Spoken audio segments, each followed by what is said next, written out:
I don't want to insist on this just too much, but one other thing that occurs to me is that art historically, where does this sort of thing come from?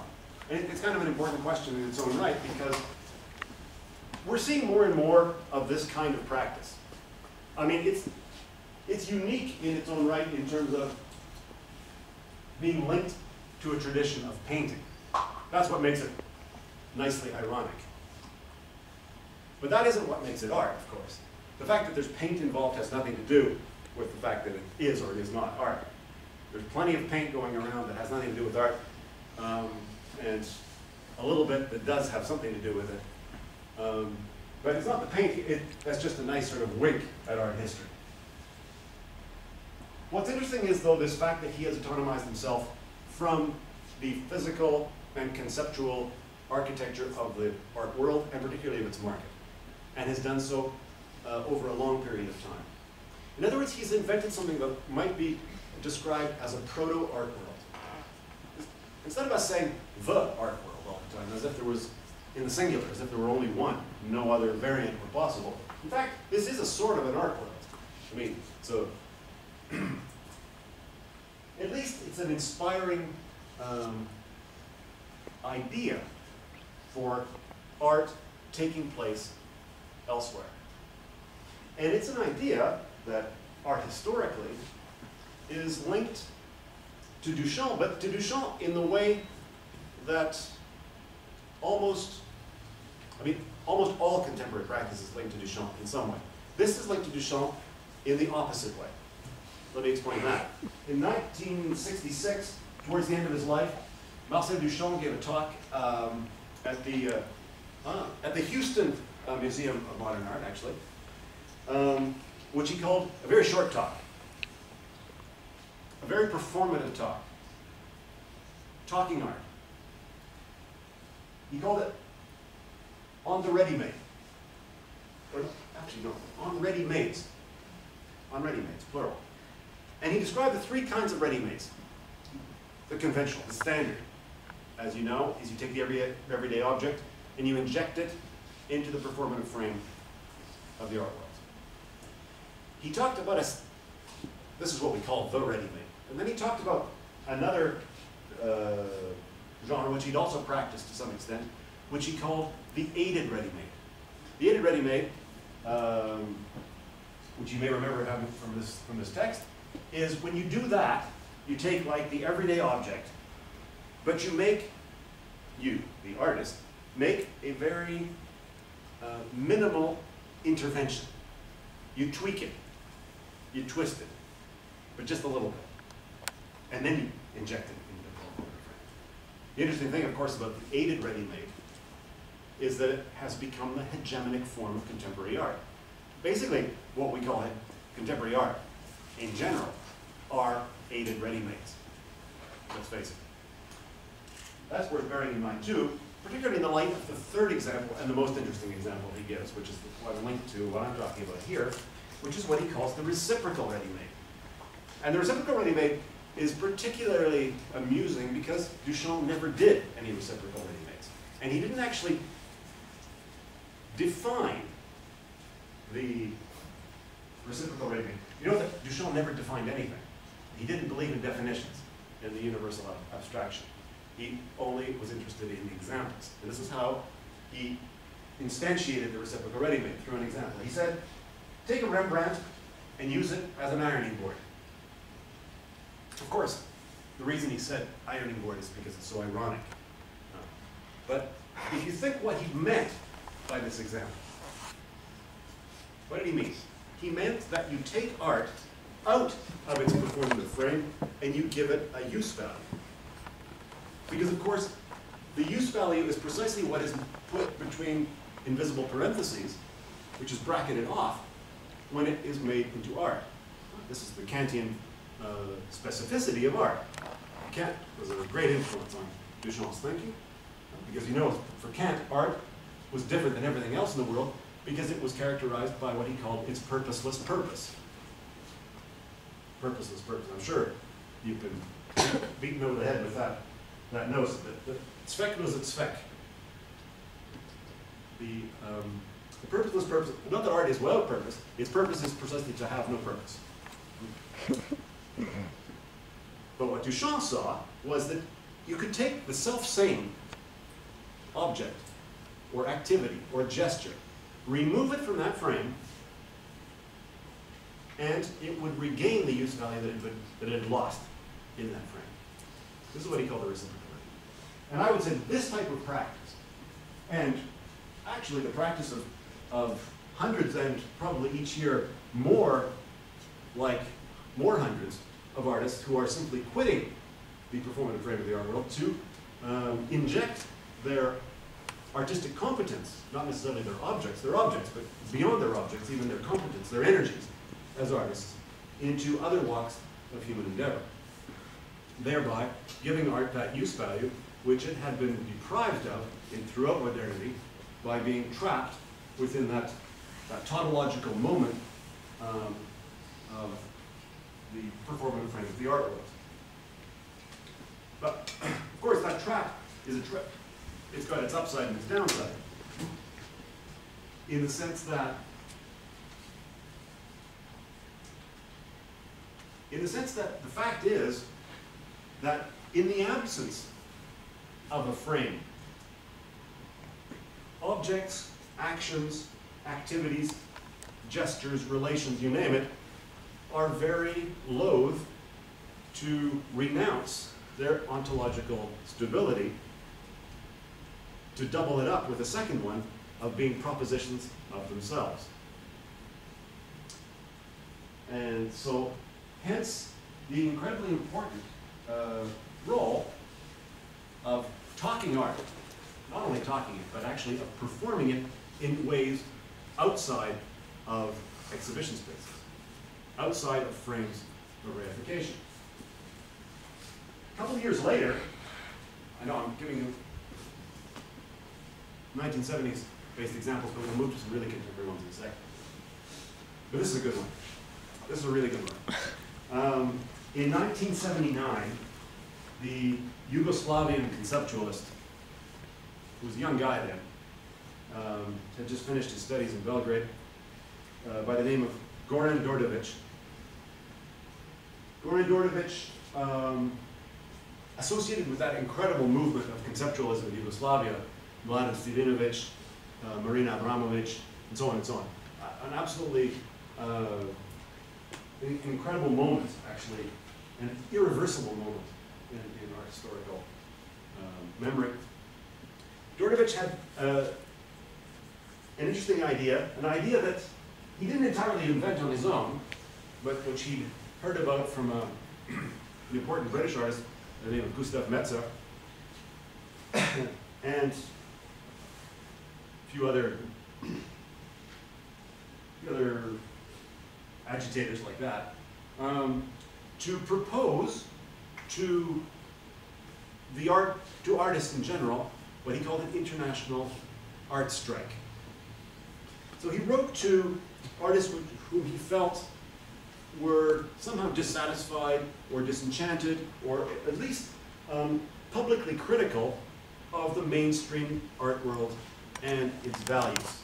The fact that it was constantly in bed with the ruling class, that it was had reduced art to its exchange value, the sort of things that, you know, the left-wing art and art critical establishment always are on about.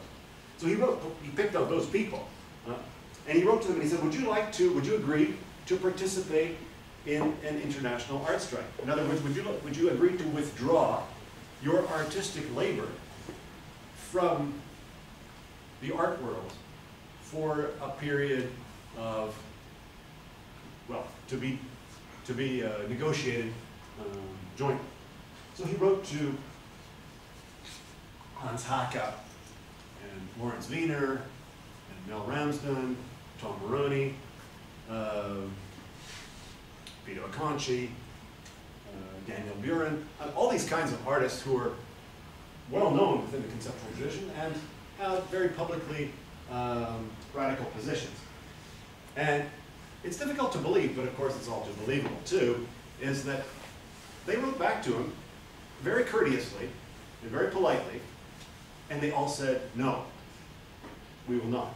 But what's interesting is how disingenuous their reasoning was in each case. Let's take, I have these letters here, and we'll take a look at just a couple of them because it's actually quite amusing to see what these people are credited. This one's pretty amusing. This is Tom Maroney. You know, does everyone know Tom Maroney? He's the artist who, his lifelong project. He's actually the first artist to have used the expression conceptual art. He's a San Francisco-based conceptualist. He founded and runs, basically in his own house, what's called the Museum of Conceptual Art. And in the Museum of Conceptual Art is his contribution, which is called very nicely, "Drinking beer with friends is the highest form of art."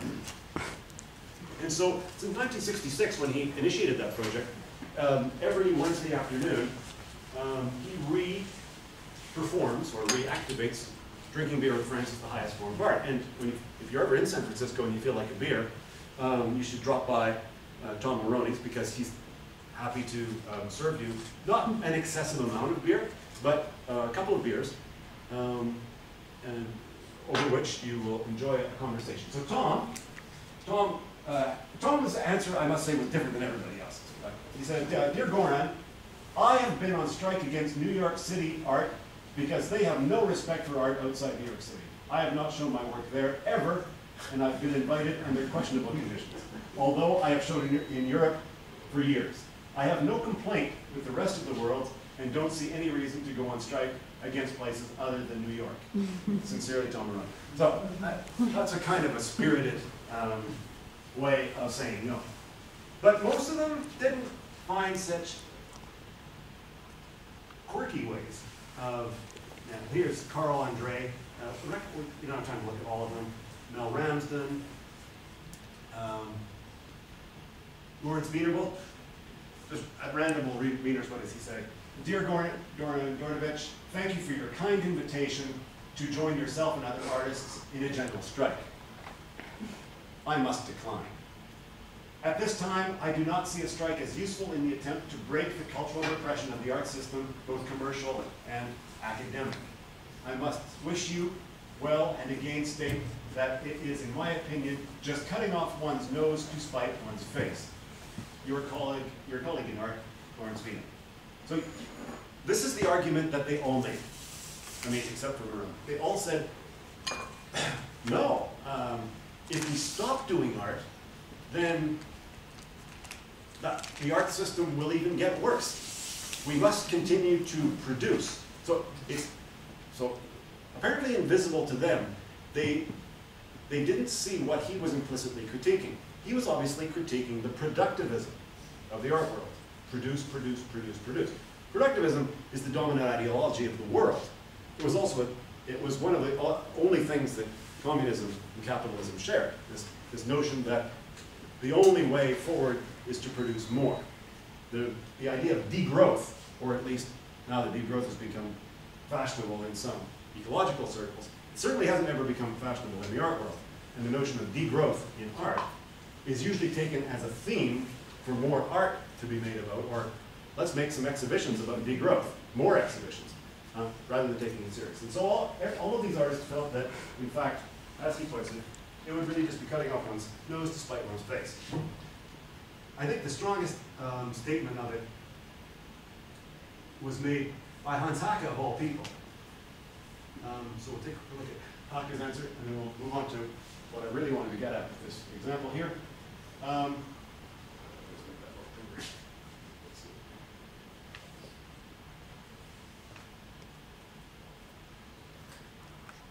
Okay, he says, "Dear Goran, thank you for your communication on the proposed international strike for artists. I did not respond because I do not believe that this proposal is either efficient or sensible.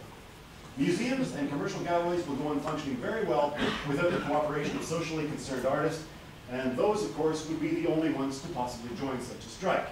Rather than withholding socially critical works from the art system, every trick in the book should be employed to inject such works into the mainstream art world, particularly since they are normally not well received there."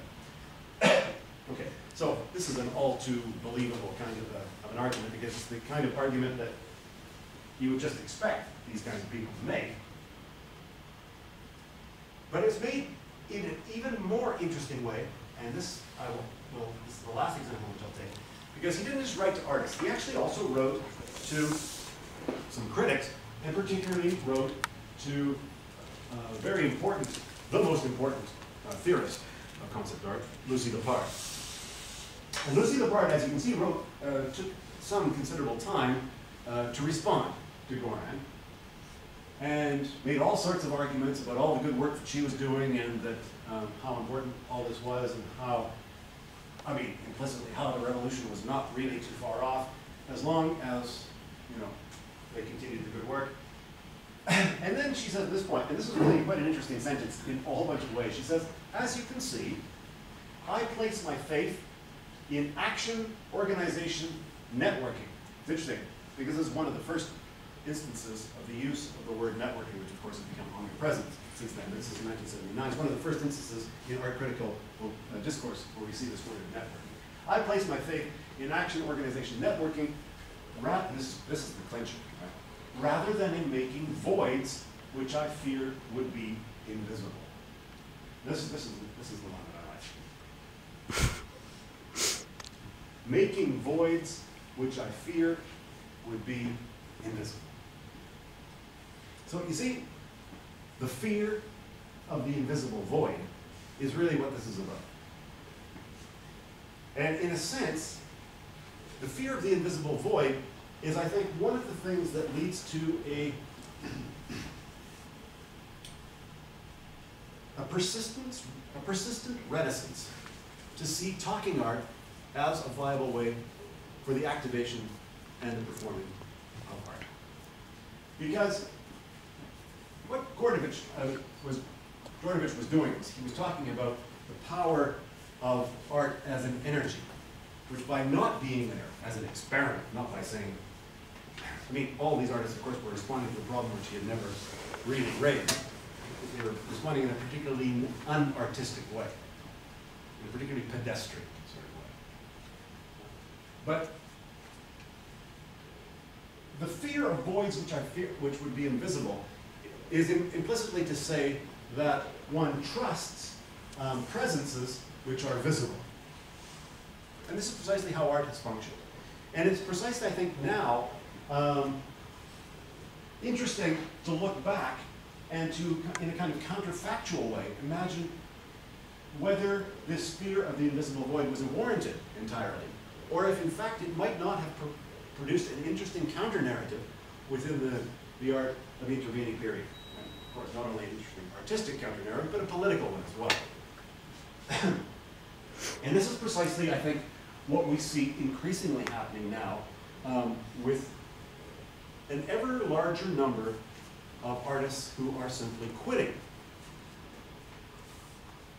the art world, but either quitting the art world as an artistic act and ultimate fun, or quitting it to create other art-sustaining environments, to create other art worlds.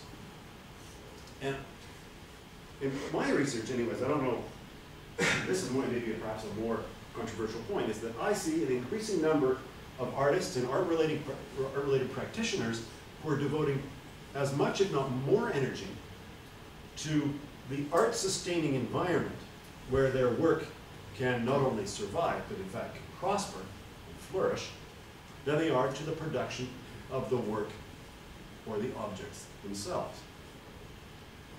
As if the actual place of art had shifted from the object per se to the sophisticated reframing devices which give it that specific visibility that it needs to enjoy if it's to be perceived as art.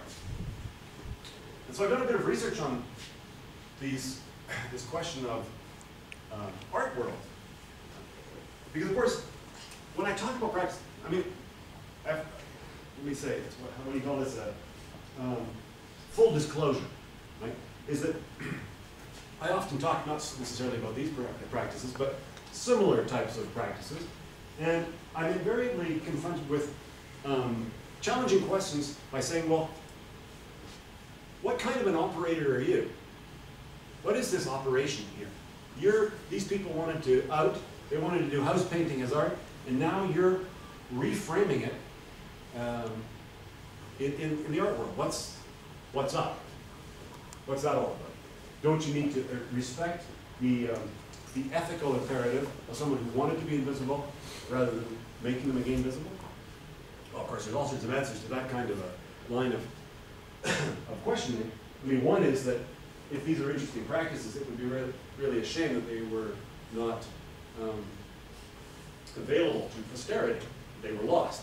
And in fact, only the objects and the inventories of objects actually remained. But the other implicit answer to all of this is that it may be indeed indicating that the place of art is shifting, but in a kind of with a sort of double temporality, which doesn't occur particularly when art is performed in an exhibition space. There is a kind of double temporality because there's the studio time and the exhibition time.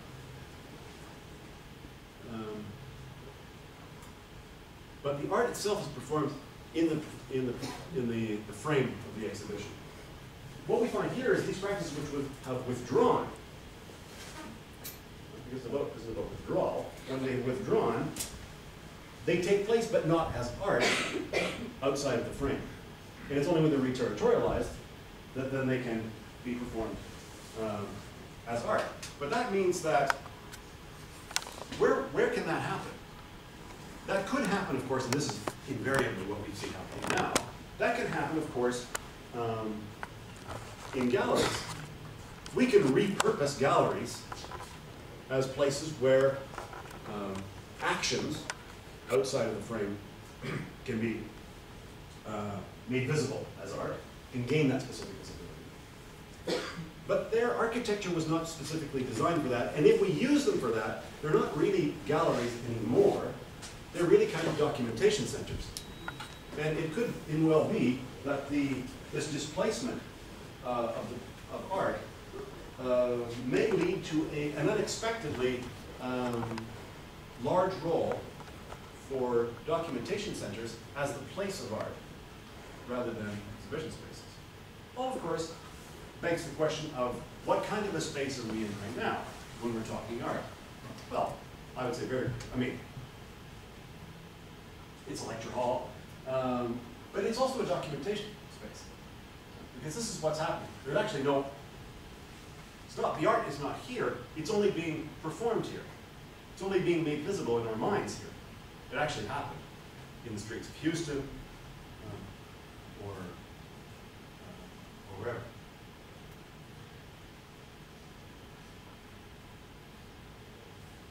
Let me show.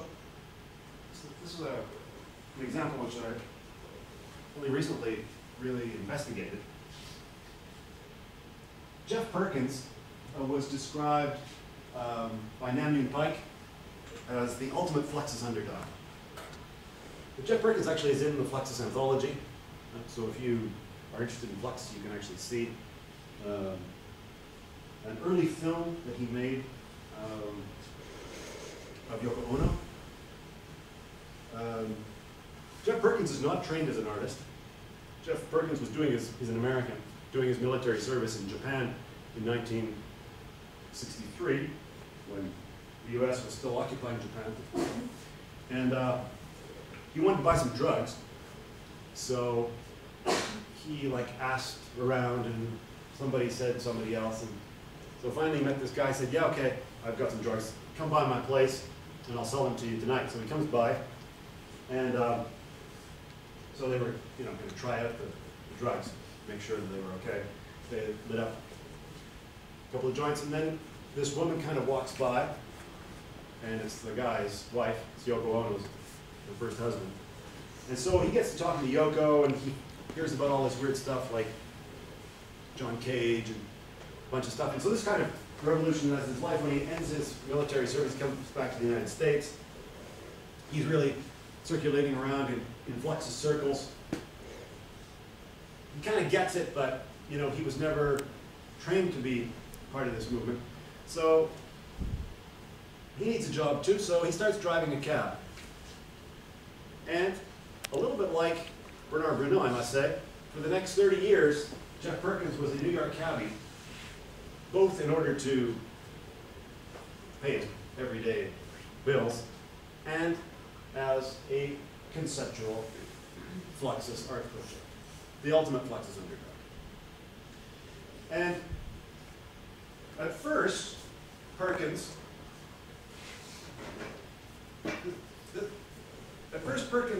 would, there's a bunch of this. In the early days, cabs didn't used to be, now they've got like video cameras and stuff in them, but back in those days when he started out, the drivers had to note down the place where they picked up the customer, the place where they dropped them off, and the fare. And so he would, he's like a guy who's good at chatting. So he would systematically, this is how he would do his business. He would systematically talk to the customers. And he would ask them questions like what was important in life. And he did this for 3 decades. And first he would take notes. He would note these things down on his. But after a while, he got one of those cassette players that they came out with in the 1970s, and he started recording the conversation. So he has 3,000 hours of conversations with anonymous patrons in the back of his cab.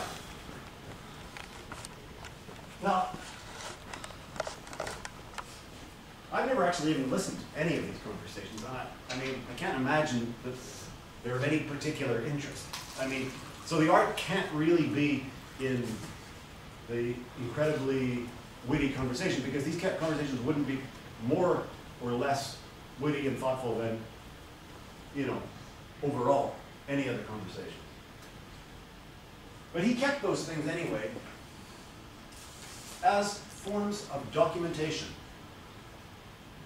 as a way of, at a later point, activating that moment of art which took place in his taxi cab. His taxi was, in a sense, the vehicle of his artistic practice that took place between him and his customers. And in a sense, it was quite an interesting experience to see Jeff talking his art by commenting on the notebooks and recollections, a kind of a living archive of a proto-art world which he had made viable over, basically over the period of his career, because he's now retired as a taxi driver.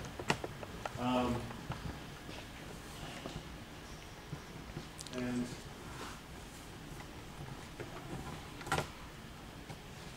so the cassettes actually are in 2 big suitcases, 3,000 hours of whole conversations.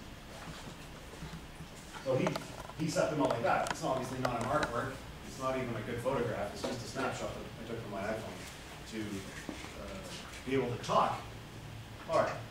But the thing is that the quite real question is, how can this kind of practice, which is so completely and radically at odds with the dominant New York art practice of all those years, how can it be performed? How can it be made? How can it be shared? How can it be narrated? And how can the people who hear that narration be made into, not into the spectators of it, because this is obviously not a spectator-driven practice, but how can they be made, in a certain sense, the warranties of this practice, which has never been cataloged and presumably never will be, but allow it to exist as a kind of a